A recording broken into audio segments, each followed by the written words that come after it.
बिस्मिल्लाहिर्रहमानिर्रहीम। अस्सलामु अलैकुम। हज़रत अली करम अल्लाह वजहुल करीम वो ज़ात ग्रामी हैं जो बहुत से कमाल और ख़ूबियों की जामे हैं। आप शेर खुदा भी हैं और दामाद मुस्तफ़ा भी, हैदर कर्रार भी हैं और साहिब ज़ुल्फ़कार भी।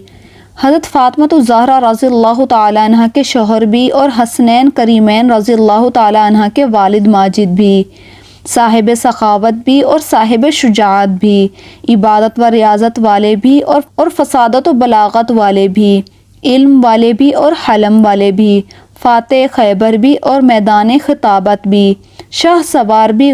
गर्ज ये कि आप बहुत से कमाल और ख़ूबियों के जामे हैं और हर एक में मुमताज़ हैं। आज की इस वीडियो में हम शेर खुदा अली रज़ियल्लाहु ताला अन्हा की ताकत के हवाले से आपको बताएंगे अल्लाह ताला ने आपको कितना ताकतवर बनाया था। हज़रत अली रज़ियल्लाहु ताला अन्हा का नाम अली इब्ने तालिब, कुनियत अबुल हसन और अबू तुराब है। आप हज़रत अबू तालिब के साहबजादे हैं, यानी कि नबी पाक सल्लल्लाहु अलैहि वसल्लम के चचाजाद भाई हैं। आपकी वालदा मोहतरमा का नाम फ़ातिमा बिनते असद हाशमी है और ये पहली हाशमी खातून थी जिन्होंने इस्लाम कबूल किया और हिजरत फरमाई। नाजरीन, हज़रत अली रज़ियल्लाहु ताला अन्हा का शजरा नसब कुछ यूँ है: अली इब्ने तालिब, इब्ने अब्दुल मुत्तलिब, इब्ने हाशिम, इब्ने अब्द मुनाफ। आप 30 आमुल फील में पैदा हुए और ऐलान नबुव्वत से पहले ही नबी पाक सल्लल्लाहु अलैहि वसल्लम की परवरिश में आ गए। जब कुरैश कहत में मुब्तला था तो नबी पाक सल्लल्लाहु अलैहि वसल्लम ने हज़रत अबू तालिब पर अय्याल का बोझ हल्का करने के लिए हज़रत अली रज़ियल्लाहु ताला अन्हा को ले लिया था। इसी तरह नबी पाक सल्लल्लाहु अलैहि वसल्लम के साए में आपने परवरिश पाई और इन्हीं की गोद में होश संभाला और आंखें खोलीं। हुजूर सल्लल्लाहु अलैहि वसल्लम का जमाल जहां आर देखा और इन्हीं की बातें सुनी और इन्हीं की आदतें सीखी। इसलिए बुतों की निजासत से आपका दामन कभी भी आलूदा ना हुआ था, यानी कि आपने कभी भी बुत परस्ती नहीं की थी। इसलिए आपको करमुल्लाहु वजहुल करीम का लक़ब मिला। हज़रत अली रज़ियल्लाहु ताला अन्हा जिस्म के फरमा थे, यानी कि आपका जिस्म भरा हुआ था। आपका कद मयाना था, कद माइल और पस्ती थी। आपका पेट दीगर अज़ा के एतबार से भारी था। मशहूर ये है कि एक यहूदी आपके पास आया और कहने लगा, ए अली, आपकी दाढ़ी घनी है और मेरी दाढ़ी के बाल चंद गिनती के हैं, क्या इसका जिक्र कुरान मजीद में आया है? हज़रत अली रज़ियल्लाहु ताला अन्हा ने फरमाया कि हाँ, उसका जिक्र सूरह आराफ में है, यानी कि जो अच्छी ज़मीन है उसकी हरियाली अच्छी होगी अल्लाह के हुक्म से, और जो ख़राब ज़मीन है उसमें हरियाली नहीं निकलती मगर थोड़ी बमुश्किल। ए यहूदी, तो वो अच्छी ज़मीन हमारी थोड़ी है और हमारी दाढ़ी घनी है, और ख़राब ज़मीन तुम्हारी थोड़ी है क्योंकि तुम्हारी दाढ़ी कम है। मालूम हुआ कि जनाब अली रज़ियल्लाहु ताला अन्हा का इल्म भी बहुत वसी था।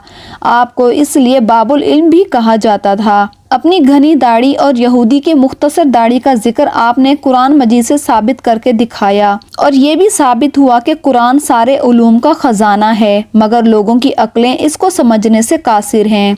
नाजरीन ग्रामी, जंग खैबर में जब घमसान की जंग होने लगी तो हज़रत अली रज़ियल्लाहु ताला अन्हा की ढाल कट कर घिर पड़ी, तो आपने जोश जिहाद में आगे बढ़कर किला खैबर के दरवाजे को उखाड़ लिया और उसको हाथ में पकड़कर ढाल बनाकर दुश्मनों पर टूट पड़े।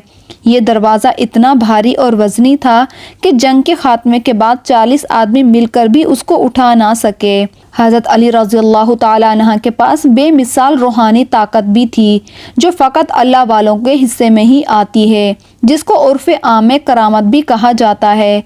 नाज़रीन ग्रामी, हज़रत अली रज़ियल्लाहु ताला अन्हा की शुजाअत और बहादुरी शहर आफाक है। अरब और अजम में भी आपकी कुव्वत बाजू के सिक्के बैठे हुए थे।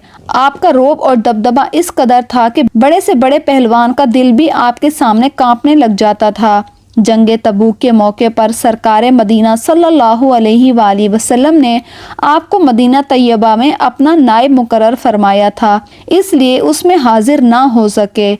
बाकी तमाम गज़वात व जिहाद में शरीक होकर बड़ी जांबाजी के साथ कुफ़ार का मुकाबला किया और बड़े बड़े बहादुरों को अपनी तलवार से मौत के घाट उतार दिया। جنگ بدر میں جب امیر حمزہ رضی اللہ تعالی عنہ نے اسود بن عبد الاسد کو کاٹ کر جہنم میں پہنچایا تو اس کے بعد کافروں کے لشکر کا سردار عتبہ بن ربیعہ اپنے بھائی شیبہ بن ربیعہ اور اپنے بیٹے ولید بن عتیبہ کے ساتھ میدان میں آ نکلا اور چلا کر کہنے لگا، اے محمد صلی اللہ علیہ وآلہ وسلم، اشراف قریش میں سے ہمارے جوڑ کے آدمی بھیجیں۔ حضور صلی اللہ علیہ وآلہ وسلم نے یہ سن کر فرمایا، اے بنی ہاشم، اٹھو اور حق کی حمایت میں لڑو جس کے ساتھ اللہ تعالیٰ نے تمہارے نبی کو بھیجا ہے۔ حضور صلی اللہ علیہ وآلہ وسلم کے اس فرمان کو سن کر حضرت امیر حمزہ رضی اللہ تعالی عنہ اور حضرت علی رضی اللہ تعالی عنہ اور حضرت ابو عبیدہ رضی اللہ تعالی عنہ دشمن کی طرف بڑھے۔ لشکر کے سردار عتیبہ حضرت حمزہ کے مقابل میں ہوئے اور ذلت کے ساتھ مارے گئے۔ ولید، جس کو اپنی بہادری پر بہت ناز تھا اور وہ کفار کا بہت بہادر آدمی تھا، وہ حضرت علی رضی اللہ تعالیٰ عنہ کے مقابلے کے لیے مست ہاتھی کی طرح جھومتا ہوا آگے آ بڑھا اور آپ پر حملہ کیا، مگر شیر خدا علی رضی اللہ تعالیٰ عنہ نے تھوڑی ہی دیر میں اسے مار گرایا اور ذوالفقار حیدری میں اس کے گھمنڈ کو خاک میں ملا دیا۔ اس کے بعد آپ نے دیکھا کہ عتبہ کے بھائی شیبہ نے حضرت ابو عبیدہ رضی اللہ تعالیٰ عنہ کو زخمی کر دیا ہے، تو آپ نے اس پر بھی حملہ کر دیا اور اسے بھی جہنم پہنچا دیا۔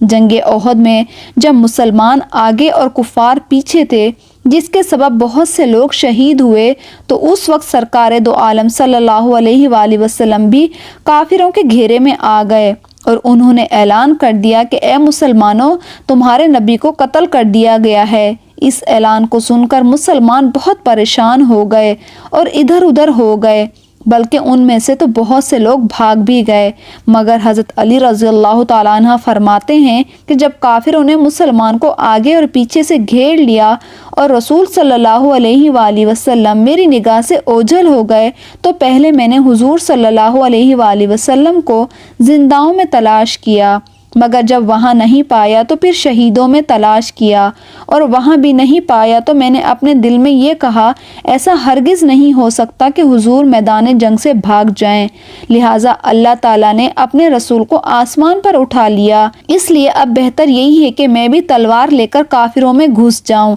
یہاں تک کہ لڑتے لڑتے شہید ہو جاؤں۔ فرماتے ہیں کہ میں نے تلوار لی اور ایسا سخت حملہ کیا کہ کفار کے بیچ میں سے ہٹتے ہٹتے میں رسول صلی اللہ علیہ وآلہ وسلم کے پاس جا پہنچا، تو مجھے بے انتہا خوشی ہوئی اور میں نے یقین کیا کہ اللہ تعالیٰ نے فرشتوں کے ذریعے اپنے حبیب صلی اللہ علیہ وآلہ وسلم کی حفاظت فرمائی۔ میں دوڑ کر حضور کے پاس جا پہنچا۔ کفار کا ایک گروہ حضور صلی اللہ علیہ وآلہ وسلم پر حملہ کرنے کے لیے آیا۔ آپ نے فرمایا، علی، ان کو روکو، تو میں نے تنہا سب کا مقابلہ کیا۔ اس کے بعد پھر ایک اور گروہ حضور صلی اللہ علیہ وآلہ وسلم پر حملہ کرنے کی نیت سے آگے بڑھا۔ آپ نے پھر میری طرف اشارہ کیا تو پھر میں نے اس گروہ کا اکیلے مقابلہ کیا۔ اس کے بعد حضرت جبریل امین علیہ السلام نے آ کر حضور سے میری بہادری اور مدد کی تعریف کی، تو آپ نے فرمایا، بے شک علی مجھ سے ہے اور میں علی سے ہوں، مطلب یہ کہ علی کو مجھ سے کمال قرب حاصل ہے۔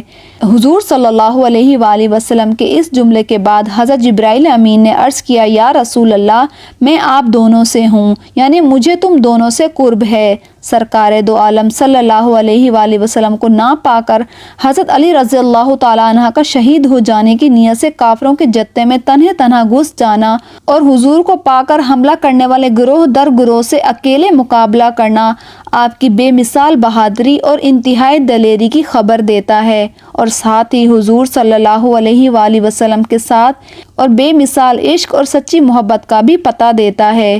ناظرین گرامی، حضرت علی رضی اللہ تعالیٰ عنہ انتہائی طاقتور تھے۔